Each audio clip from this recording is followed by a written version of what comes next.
Sterling, I like the idea of making everybody connect to the idea of a rough Wednesday. That is one thing we all relate to in the room.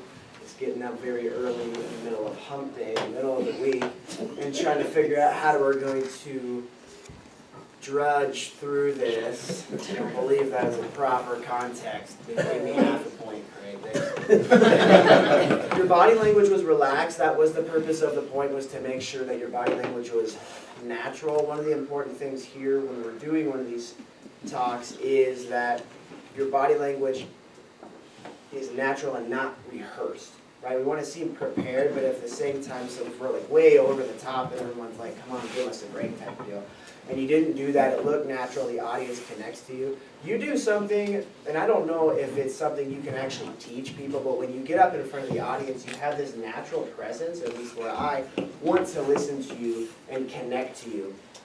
Early on, when we started the speech, I feel like we need a little bit more emphasis, though.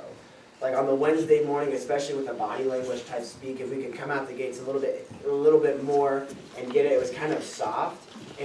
And because of that, it made it a little bit harder to follow in the middle of the speech. About halfway through, I really caught on to what was going on and what you were doing. But I think if we had a little bit more vocal variety, a little bit more emphasis on the body language, then the audience would immediately connect to you on something along the lines of, it is early morning, we've got to go through the whole day, the drudging. How do we get to the point where the entire audience feels in that manner? And then it starts to pick up and progress throughout the speech as well there.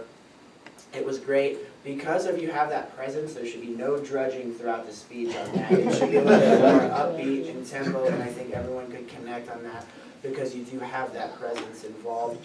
The room setup is always one thing that's been interesting with Toastmasters. You're not in an auditorium on a stage in front, behind a lectern. You're actually in the middle of the audience, so be careful not to entirely turn your back to the audience, because sometimes we get involved and we come out, we're doing this and all the body language, and then we realize we're like halfway, we're like starting to get to the deep end of the pool, and we're like, oh no, how do I do that? And just everyone's kind of like trying to figure out what to do at that point, but back up and still continue to engage the audience as you speak for that type of deal there.